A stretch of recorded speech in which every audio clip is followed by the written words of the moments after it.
کی جو وظائف ہیں وہ وظائف جو میں ٹی وی پہ بتاتا ہوں کسی کے پوچھنے پہ عمومی ہوتے ہیں. وہ پوچھنے والا تو ایک ذریعہ بنتا ہے لیکن وہ عمومی ہوتا ہے کہ آپ کے اگر اسی طرح کے حالات ہوں تو آپ بالکل جو ہے اس پہ عمل کر سکتے، اس پہ کوئی مذاقہ نہیں ہے، اس کی عام اجازت ہوتی ہے. باقی پوچھنے والے کا ذریعہ بنتا ہے لیکن یہ کہ خصوصیت نہیں ہوتی کہ وہی کرے کہ دوسرا کوئی نہ کر سکے. یا یہ کہ آپ نے سنا کسی اور شخص کو کوئی تکلیف ہوئی، آپ نے میرا وہ وظیفہ سنا ہوا ہے، اس کی بھی میں نے اجازت دے رکھی کہ آپ آگے بتا سکتے ہیں کہ ہاں بھی مفتی صاحب ہمیں یہ وظیفہ بتایا تھا، یہ آپ یہ عمل کر لیں. تو یہ تو ایک صدقہ جاریہ ہے، اس کی میں نے عام اجازت دے رکھی ہے تاکہ میرے لیے اللہ کے ہاں جو اجر و ثواب کا ذخیرہ جمع ہو.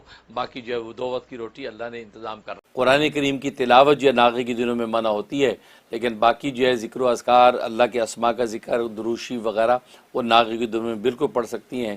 تو کوئی بھی اسم اعظم یا حیو یا قیوم یا اللہ یا رحمان یا رحیم، اس طرح یا ذل جلالہ والاکرام وغیرہ، تو اللہ کے کوئی بھی نام ہے اسم اعظم کے، وہ ناغے کے دنوں میں خواتین پڑھ سکتی ہیں، اس میں کوئی مذاقہ نہیں ہے.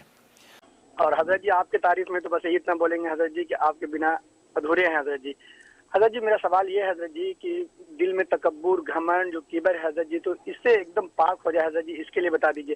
کیونکہ حضرت جی جہاں ہم نیکی میں بڑھنے لگتے ہیں حضرت جی تو دل میں تکبر، کبر یہ ہونے لگتا ہے حضرت جی. اور اس کے علاوہ جو ہے آپ نے جو ہے وہ تعریف جو کی ہے کہ جو ہے وہ تعریفی کلمات بھی بڑے انمول ہیں جو آپ نے کہے ہیں کہ آپ کے بغیر ہم حضورے ہیں. اللہ تعالیٰ آپ کو جو ہے خوب برکت عطا فرمائے اور مجھے اس قابل بنا دے کہ واقعی آپ حضرات جو ہے وہ میرے جو ہے علم و عرفان کے ذریعے سے پورے کامل ہو جائیں، پورے کامل ہو جائیں، عام اور تام آپ حضرات کا بھی فیض پہنچے. اللہ تعالیٰ شرف قبول سے نوازے. اور باقی آپ نے جو سوال کیا ہے کہ تکبر، حسد وغیرہ سے دل پاک ہو جائے، یہ تو بہت بڑی بات ہے. یہ کل رات ہی میں نے عالم ربانی حضرت مولانا رشید گنگوئی رحمۃ اللہ علیہ کے حوالے سے یہ بات کہی تھی کہ جس کا قلب تکبر سے، کبر سے پاک ہو گیا تو اس کے بعد پھر کچھ بھی نہیں رہا، مطلب سب کچھ مل گیا.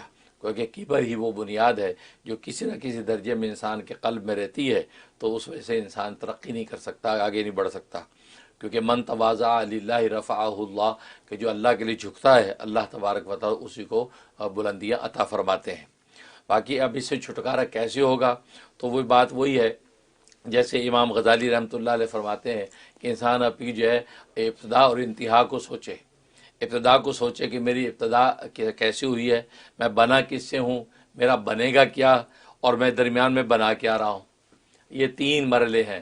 میں بنا کس سے ہوں وہ سوچے. ایک ناپاک پانی کے قطرے سے بنا ہوں. ایسا متعفن ناپاک پانی کا قطرہ اگر کپڑوں کو اور بدن کو لگ جائے تو اللہ کے سامنے کھڑے ہونے کے قابل نہیں رہتا، ناپاک ہو جاتا ہوں. تو بنا اس سے ہوں. اور میرا بنے گا کیا، مطلب قبر میں جاؤں گا تو قبر کے کیڑے مجھے کھائیں گے نوچ کے. یہ جسم و جان جس کو سنوار کے رکھتا ہوں، لیپا پوتی میک اپ کی کرتا ہوں، تو اس کی حالت یہ ہوگی کہ وہاں قبر کے اندر بنے گا یہ کہ کیڑے کھائیں گے. پھر درمیان میں بنا کے آ رہا ہوں وہ گو بنا رہا ہوں. خوشبودار کھانے جو ہے وہ فضا کے اندر خوشبو پھیلائیں، پورا محلہ جو چونک جائے. لیکن ہمارے پیٹ کے اندر داخل ہوتا ہے، اندر ہمارا اتنا گندا ہے، اندر کی مشین اتنی متعفن ہے کہ بدبودار کھانا بن کے باہر نکلتا ہے. خوشبودار مشروب جو ہم پیتے ہیں اندر سے گزرتا ہے تو بدبودار پیشاب بن کے نکلتا ہے. خوشبودار ہوائیں، پورا ماحول معطر ہو جائے، ہمارے اندر ناک سے داخل ہوتی ہے تو بدبودار بن کے نکلتی ہے. تمہارے اندر ہے کیا؟ بدبو کی ایک مشین ہے جس کو لے کے پھرتے ہیں. ناز کس بات کا؟ یہ جسم کا ڈسٹمپر اللہ نے ہمارے اوپر چڑھا رکھا ہے جس سے سب کو چھپا لیا. اگر یہ جسم کا ڈسٹمپر جو ہے یہ جلد کا اللہ ہٹا دے تو گورے کالے کا پتہ نہ لگے، خوش و بصور کا پتہ نہ چلے، بلکہ اگر اسکیلیٹن کھڑا کر دیں، ڈھانچہ کھڑا کر دیں تو پتہ ہی چلے کہ ڈھانچہ کون سی حسینہ تھی. تو معلوم یہ ہوا کہ یہ انسان کی حقیقت ہے. تو درمیان میں بنا کے آ رہا ہے. وہی بات ہے جیسے ایک اللہ والے نے کہا تھا کسی بابو جی سے کہ ابلو کا نطفۃ قذرہ، تیری ابتدا ایک ناپاک پانی کے قطرے سے ہوئی، وہ آخر کو جیفت المذرہ، اور آخر تیری جو ہے وہ کیا ہے، وہ قبر کے کیڑوں کی خوراک ہے. تو وانت تحمل بین ذالک العذرہ، اور درمیان کی زندگی میں پیٹ پہ گو اٹھا کے پھرتا ہے. تو یہ تیری حقیقت ہے. جب بابو جی کو یہ بات کہی تو اس کی آنکھیں کھل گئیں، جو اپنے آپ کو بڑا ترم خام سمجھ رہا تھا. کہا کہ جزاک اللہ کا چشم باز کر دی، مرابا جان ہے کہ جا ہمراز کر دی، کہ جزاک اللہ ہے درویش، اللہ تجھے جزائے خیر دے. تو میری آنکھیں کھول دی، اور ایسی آنکھیں کھولی لمحوں میں اپنے محبوب تک پہنچ گیا. لمحوں میں اپنے محبوب کو میں نے پا لیا، جب میری آنکھ کھلی ہے تو محبوب کو سامنے دیکھا، اس کے قرب میں ہوں۔ یہ وہ حقیقت ہے، بس اس پہ نگاہ رکھو، اس کا مراقبہ کرو، میری حقیقت یہ ہے۔ اور پھر حضرت حکیم الامت مجدد ملت مولانا شفری تھانوی رحمہ اللہ تعالی نے بڑی خوبصورت بات لکھی ہے کہ اگر یہ پتہ لگانا ہو کہ مجھ میں تواضع پیدا ہوئی یا نہیں، کبر ختم ہوا ہے نہیں، اس کی جانچ کیسے ہو؟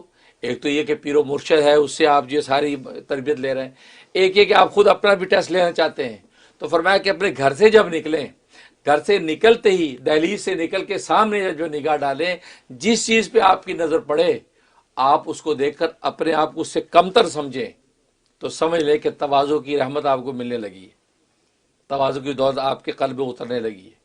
کوئی بھی سامنے آ جائے، ایون کتا سامنے آ گیا، آپ کتے کو دیکھ کے سمجھیں کہ یار کتا مجھ سے بہتر ہے، کیونکہ کل اللہ تبارک و تعالیٰ اگر ناراض ہوا تو مجھے تو عذاب ملے گا، اس کتے کو عذاب نہیں ملے گا، اس کو کونی ترابہ کہہ کے مٹی بنا دیا جائے گا۔ یہ تو ایمان کا مکلف بھی نہیں، لیکن اللہ نے تکوینی جو ایمان دے رکھا اس پہ آج بھی قائم ہے۔ یہ اپنے مالک کو پہچانتا ہو، میں کیسا گندا ہوں، میرا انجام پتہ نہیں کیا بنے گا، میں جہنم کا ایندھن بنوں، تو اپنے آپ کو کتے سے بھی بدتر سمجھے۔ اگر کوئی کافر سامنے کھڑا ہے، کافر ہندو پہ نگاہ پڑی تو سوچے کہ ابھی فی الحال تو میں مسلمان ہوں، یہ ہندو ہے، لیکن معال میں کیا ہونا ہے پتہ نہیں، وہ ایمان قبول کر لے اور میں جو ہے خدا نخواستہ ایمان سے پھر جاؤں، انجام کی خبر نہیں۔ تبھی فرمایا حضرت حکیم الامت تھانوی رحمۃ اللہ علیہ نے، حال جو ہے حال کا اعتبار نہیں اور معال کی خبر نہیں تو کبر کس بات کا؟ حال کا اعتبار نہیں کہ اگر آپ اس وقت مسلمان ہیں، تہجد گزار، ذاکر شاکر ہیں، اس کا اعتبار نہیں ہے۔ مال یعنی مستقبل کا اعتبار ہے، انجام کا اعتبار ہے، اور مال کی خبر نہیں ہے کہ ایمان پہ مروں گا کہ یہ کفر پہ مروں گا، تو پھر یہ اس کا مطلب ہے کہ ناز کس بات کا؟ لہذا ڈرتے رہنا چاہیے۔ تبھی اللہ والے کہتے ہیں کہ نیکیاں کرتے رہو، ڈرتے رہو، کرتے رہو، ڈرتے رہو، پتہ نہیں قبول ہوئی کہ نہیں، انجام بنے گا کیا۔